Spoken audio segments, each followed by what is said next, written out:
Hi everybody, Professor Vikmar. I welcome you again to the next lecture where today I'm going to discuss about the anatomy of spacecraft, space shuttle or orbiter.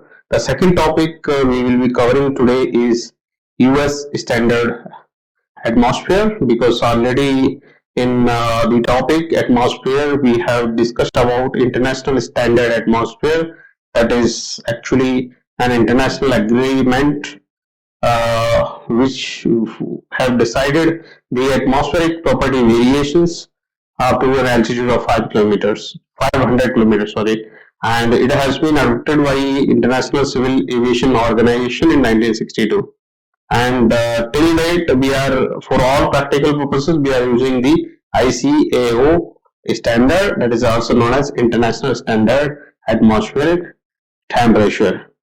So those are set of values assigned for physical properties of atmosphere at various altitudes, right? Basically, those are all mean values. At the time, large scale sounding rocket experiments were done at different time zone, at different days, and finally the mean values of property variations were tabulated, and one table was prepared. The table is known as ISA table. So before that, we have seen the anatomy of aircraft, where you have been given an exposure about the various components of aircraft, their working. So today we are going to see the anatomy of spacecraft. So the question arises, what is a spacecraft? So a spacecraft is a craft which is designed to travel outer space, which may be launched from the Earth by a launch vehicle.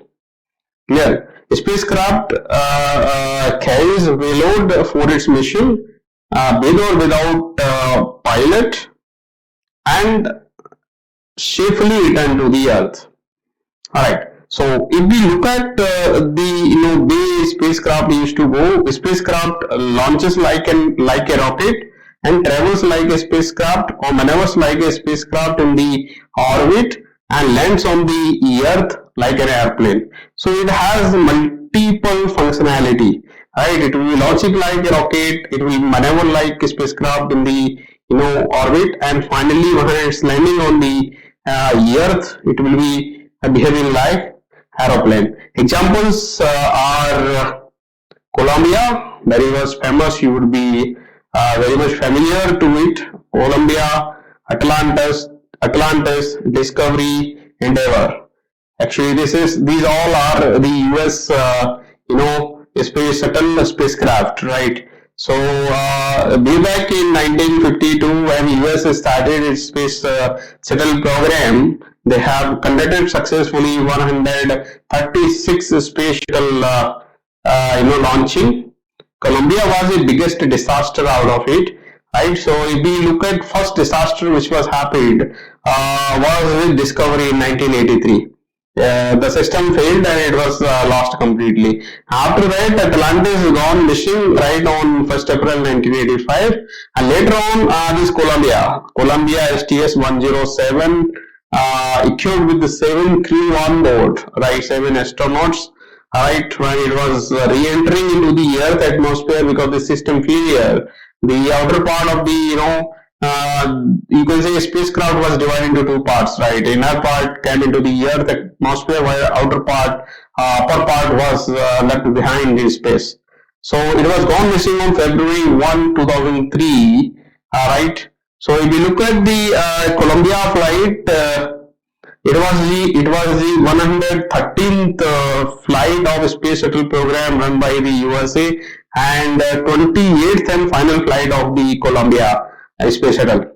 And after that, gradually the space shuttle operations were shut down by USA.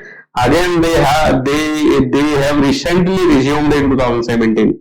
They are planning to go on Mars, the Mars mission, where they are going to start with space shuttle. So let us return to the anatomy. So if we look at the parts of aircraft, parts of the spacecraft, generally the space shuttle, as we referred to, can be divided into three parts, three major parts, right? One is forward fuselage, right? Then mid fuselage, and aft fuselage. So if you look at the forward fuselage contains the crew cabin and is about 44 feet long. Right. It also called as flight deck, where the commander and pilot sit along with, in addition to two astronauts, right? And also two astronauts. Then your mid fuselage starts. So mid fuselage contains the cargo wave and is about 60 feet long, right? So it actually it contains four seats, and also provides space for dining, sleeping, and exercise area, right? And the space shuttle wings, basically each of 60 feet wide, are attached to the fuselage and is about 5 mm thick. So these space shuttle, wings will be attached to the mid fuselage, right? They are basically 60 feet wide and are approximately 5 mm thick. So wings, especially wings, will provide the conventional lift like an airplane wing while maneuvering during the re-entry time. Similarly, if we look at the main landing gear, so main landing gear will be housed in the lower part of the mid fuselage. Similarly, if you go to the last, that is called aft fuselage. So aft fuselage contains the orbital maneuvering systems and is about 18 feet long. It holds the main engine and the aft reaction control engine. Alright, so this man engine, basically this will be used during the lift off from the earth, and is about 8.5 minutes, basically 8.5 minutes until the external tank is emptied, and later on, the moment your space shuttle is in the earth orbit, it has reached the earth orbit, then this orbital maneuvering engine will provide the thrust to steer the spacecraft in the orbit, and also change the orbit from one orbit to another orbit, similarly to slow down the spacecraft while re-entry. So these all functioning will be done with the help of orbital maneuvering engines installed here, right on this. If you look at the tail, there will be a vertical tail, but there will not be a horizontal tail available, right? So this is the detailed view. Alright, if you look at this is the detailed view. If you look from the top of the aircraft, basically at the top of the aircraft, you look at, the wing will be shaped like delta. It will be a delta wing. There is no visible sign of horizontal stabilizer. There will be vertical maintenance section. Vertical fin will be placed either side of this vertical fin. Engines will be attached. So main engines followed by the orbital maneuvering system engine will be placed here. So like that, these are the basically anatomy of the spacecraft, roughly we can say. Man wing function is similar like our man wing of an airplane, right? It will support the space shuttle while maneuvering in the earth, or in the outer space. Similarly, this man engine will be used only during the launch from the earth, and after that, it will not be functioning, because it will be attached with the external fuel tank. Those will be detached from the spacecraft the moment the spacecraft is reaching the lower earth orbit. Right, and landing gears are similar like your airplane wing, normal conventional airplane, right? They are in-house in the lower part of the mid fuselage. So front forward fuselage approximately 44 feet long, mid fuselage approximately 60 feet long, and last aft fuselage is around 18 feet long. So these are the anatomy of the spacecraft. Let us go to the brief description about the US standard atmosphere.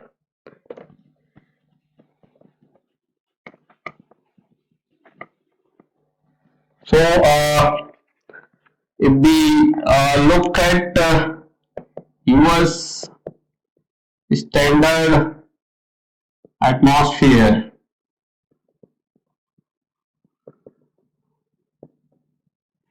with the expansion of US space shuttle program. Way back in 1952, there was a requirement to understand the physical structure of the atmosphere beyond 300 kilometers.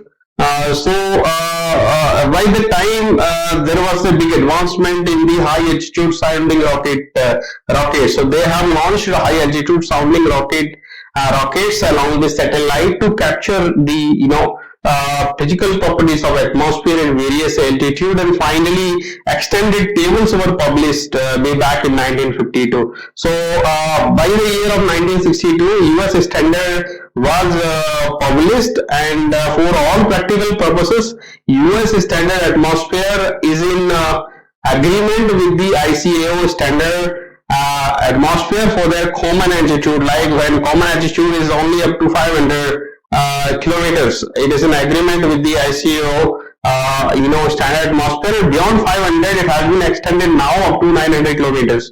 So we are now having all the raw data, additional data for physical properties up to the 900 kilometers, that is containing in the US standard atmosphere. But US standard atmosphere is similar, almost similar to the ICAO standard for the common range up to 500 kilometers. As I said earlier, there was some references, those were resolved by the international agreement in 1962. Now there is no difference up to 500 kilometers in those physical properties. So beyond that, extended data were published by the US standard. So for all practical purposes, we are using the US standard atmosphere for space exploration activities. Right, if it is just air moving engines in the Earth atmosphere we are flying, then ICAO standard is